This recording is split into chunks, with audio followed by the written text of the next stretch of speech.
జై శ్రీకృష్ణ అండి. మనం భక్తి యోగంలో 15, 16వ శ్లోకం చూద్దాము.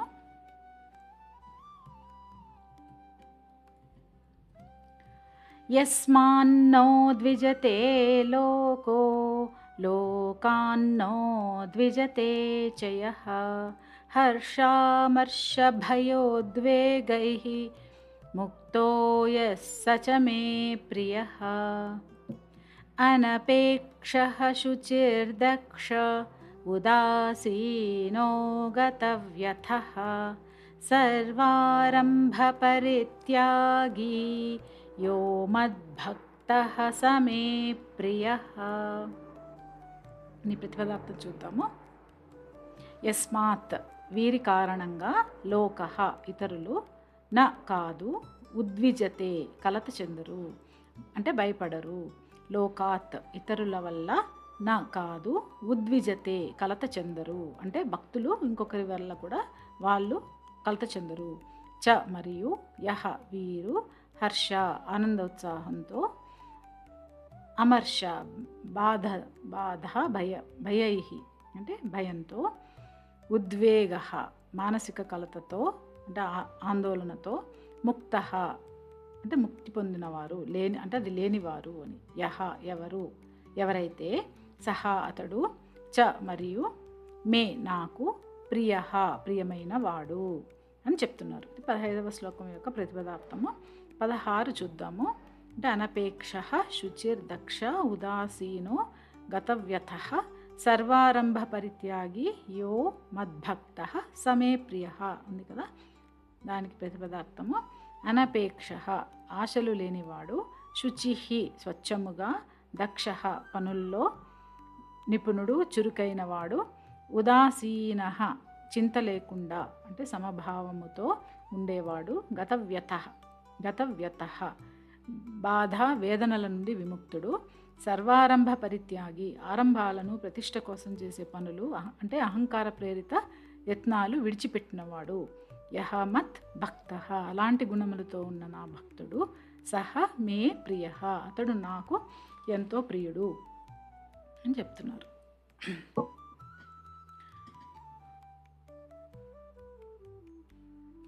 ఇక్కడ అర్థం చూద్దాము. ఎవరి వల్ల ఇతరులకు క్షోభ రాదో, ఎవరు ఇతరుల వల్ల క్షోభకు లోను కారో, హర్షం అసూయ భయం మానసిక కలతల నుండి స్వేచ్ఛ పొందిన వారు, అలాంటి భక్తుడు నాకు ఎంతో ప్రియమైనవాడు అని భగవంతుడు చెప్తున్నారు. ఎవరి వల్ల ఇతరులకు క్షోభ రాదో, వీరి వల్ల వేరే వాళ్ళకు క్షోభ రాదు అంటే బాధపడరు వేరే వాళ్ళు. ఎందుకని? వీళ్ళల్లో ఉన్న భక్తిభావం ఏం చేస్తుంది? మనసుని మృదువు చేసేస్తుంది. భక్తిభావం యొక్క లక్షణం అన్నమాట అది, మనసుని మృదువు చేస్తుంది. అందుకని వీరు వేరే వాళ్ళతో వ్యవహరించడం కూడా మృదువుగానే వ్యవహరిస్తారు. కనుక ఎదుటివారు బాధపడకుండా ఉంటారు. అలాగే ఇతరుల వల్ల క్షోభకు లోను కారు, వీరిని కూడా ఇంకొకరు క్షోభ పెట్టరు అంటే వీళ్ళు మృదువుగా ఉంటారు కనుక ఇంకొకరి పట్ల వాళ్ళు కూడా వీళ్ళని చక్కగా చూస్తారు. కానీ కొన్నిసార్లు అది కుదరదు. ఎందుకంటే మన చరిత్ర చూసామంటే గొప్ప గొప్ప భక్తులను ఎంతో ఇబ్బంది పెట్టిన వాళ్ళు ఉన్నారు. రామదాస్ గారు ఉన్నారు కదా, ఆయన గొప్ప భక్తుడు కానీ ఆయన్ని ఇబ్బంది పడ్డారు కదా వేరే వాళ్ళ వల్ల. కానీ ఇక్కడ క్షోభ పడరు అని ఎందుకు అంటున్నారంటే అంటే వీళ్ళు భక్తులు వివేకంతో ఉంటారు, ఎరుకతో ఉంటారు.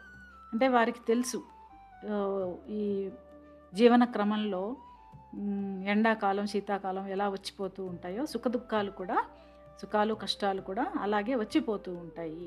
ఈ రెండింటిని మనం తప్పించుకోలేము. వాటిని కూడా వాళ్ళు భగవత్ కృపగా అంగీకరిస్తారన్నమాట.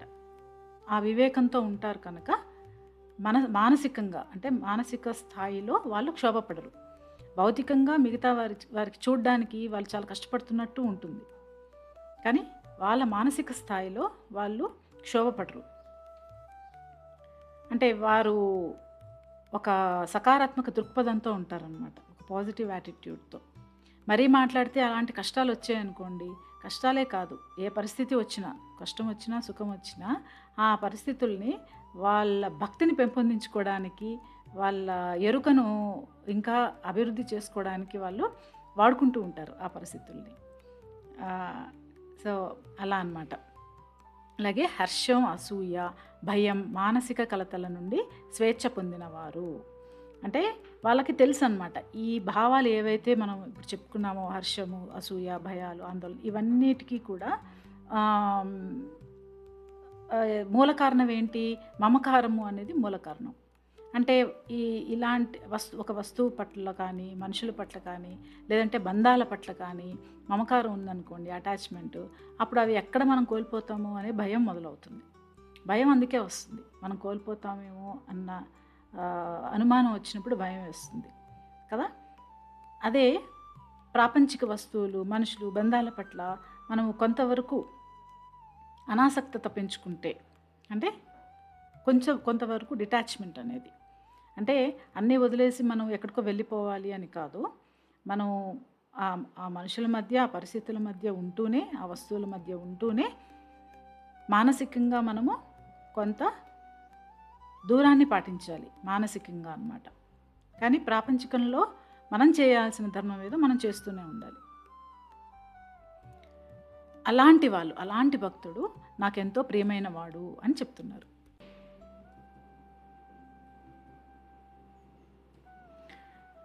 16వ శ్లోకానికి వస్తే, అత్యాశలు లేకుండా పవిత్రతతో పనుల్లో చాకచక్యంగా ఎవరి పక్షాన కాకుండా సమభావముతో ఉండి కష్టాలు తాకినప్పుడు కూడా మనశ్శాంతి కోల్పోకుండా అహంకారం కోసం పనులు ప్రదర్శనలు విడిచిపెట్టి జీవించేవాడే నిజమైన భక్తుడు అని భగవానుడు చెప్తున్నారు.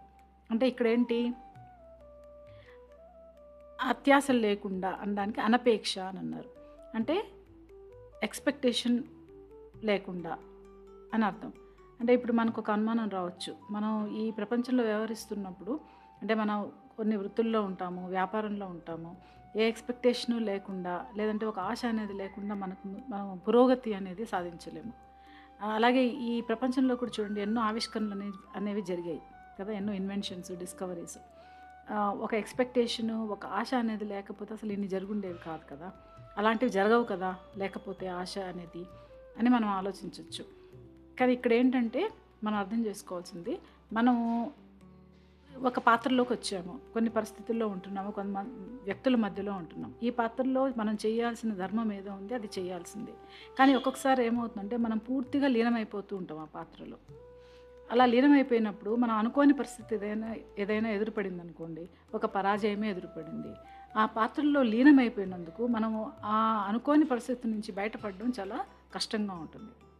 అందుకని మానసిక స్థాయిలో ఏం చేయాలి అంటే, భగవానుడు చెప్పిన ఈ లక్షణాలు, అంటే అనపేక్ష, అలాగే ఒక వైరాగ్యం, అంటే కొంతవరకు డిటాచ్మెంట్, ఇలాంటివి మనము మానసిక స్థాయిలో మనము అలవర్చుకున్నాం అనుకోండి, అప్పుడు ప్రపంచంలో వ్యవహరించడం సులభమవుతుంది.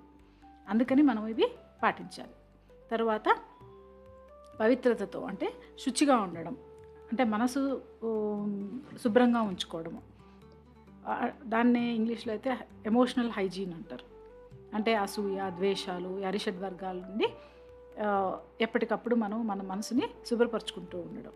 తర్వాత పనులు చాకచక్యంగా చేసుకోవడం, అంటే దక్షత అని అన్నారు. దక్షత అంటే ఏంటి? నిపుణతతో పనిచేయడం. అంటే ఇప్పుడు ఒక నమ్మకంగా ముందుకు వెళ్ళడం అంట. అంటే నాలో ఉన్న నైపుణ్యము, నేను ఇప్పుడు ఈ పనులు చేయడానికి నాకు సరిపోతుంది, నేను నాకున్న ఈ నిపుణ స్థాయితో నేను పనులు చేయగలను అనే ఒక నమ్మకం అన్నమాట దక్షత అంటే. దాన్ని ఇంగ్లీష్లో అయితే సెల్ఫ్ ఎఫికసీ అంటారు. అదొక లక్షణము అనేది చాలా ముఖ్యం. అలాగే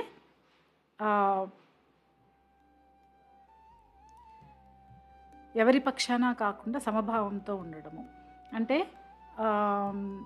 ఉదాసీనత అని అన్నారు. ఉదాసీనత అంటే మామూలుగా మనం ఒక డిక్షనరీ మీనింగ్ తీసుకున్నామంటే ఇండిఫరెన్స్ అని వస్తుంది. ఇక్కడ మనం ఏం అర్థం చేసుకోవాలి అంటే సమభావం చూపించడం, అంటే ఎవరి పట్ల పక్షపాతం లేకుండా వ్యవహరించడం అన్నమాట. ముఖ్యంగా ఇప్పుడు మనకి కావాల్సిన వాళ్ళ దగ్గర ఉన్నారనుకోండి, వాళ్ళ గురించి మనం కొన్ని నిర్ణయాలు తీసుకోవాలి. ఏదైనా ఒక నిర్ణయం తీసుకుంటే అది వాళ్ళని బాధ పెట్టవచ్చు అనే పరిస్థితి ఉందనుకోండి, మనము ఈ పక్షపాతం అనే ధోరణిలో వెళ్ళామనుకోండి, వాళ్ళని సంతోషపెట్టగలమేమో కానీ వాళ్ళకు మంచి చేసే నిర్ణయం అయితే తీసుకోలేము కదా. అందుకని ఒక న్యూట్రాలిటీ, ఎమోషనల్ న్యూట్రాలిటీ అనేది ఎప్పుడు మనము పాటిస్తూ ఉండాలి. అది నిర్ణయాలు తీసుకోవడంలో చాలా ఉపయుక్తంగా ఉంటుందన్నమాట. ఆ లక్షణాన్ని మనము వృద్ధి చేసుకోవాలి. తర్వాత అహంకారం కోసం పనులు, మనశ్శాంతి కోల్పోకుండా ఉండడము. అంటే పాత జ్ఞాపకాలు, పాత విషయాల గురించి ఆలోచిస్తూ, బాధాకరమైన విషయాల గురించి ఆలోచిస్తూ ఉండకుండా వాటి నుంచి మనం బయటపడ్డం అనమాట. త్వరగా బయటపడే లక్షణం అంటే మెంటల్ రికవరీ అంటారు కదా, ఆ లక్షణం అనమాట. అది కూడా మనకి ఉండాలి. అహంకారం కోసం పనులు, ప్రదర్శనలు విడిచిపెట్టి జీవించేవాడే నిజమైన భక్తుడు. అంటే మనము చేస్తున్న పనులు ఎంతసేపు మన ఈగో సాటిస్ఫాక్షన్కి, లేదంటే ఎదుటి వాళ్ళని తక్కువ చేసి చూపించడానికి కానీ, లేదంటే మన గొప్ప కోసం మనం చేసుకునే పనులు, వీటిని విడిచిపెట్టి మనం చేయాల్సిన ఈ ప్రపంచంలో వచ్చిన దానికి ఏం చేయాలి, మన ధర్మం ఏంటి, మన బాధ్యతలు ఏంటి, దానికి సంబంధించిన పనులు చేసుకోవడం, ఎదుటి వారికి ఏదైనా సహాయం చేసేది ఉంటే సహాయం చేయడం, ఇలాంటివి చేయగలగాలి. ఈ లక్షణాలు ఉండే భక్తుడు నాకు ప్రియమైన వాడు అని చెప్తున్నారు. అదండి. తర్వాత శ్లోకంలో వచ్చే వీడియోలో కలుద్దాము. జై శ్రీకృష్ణ.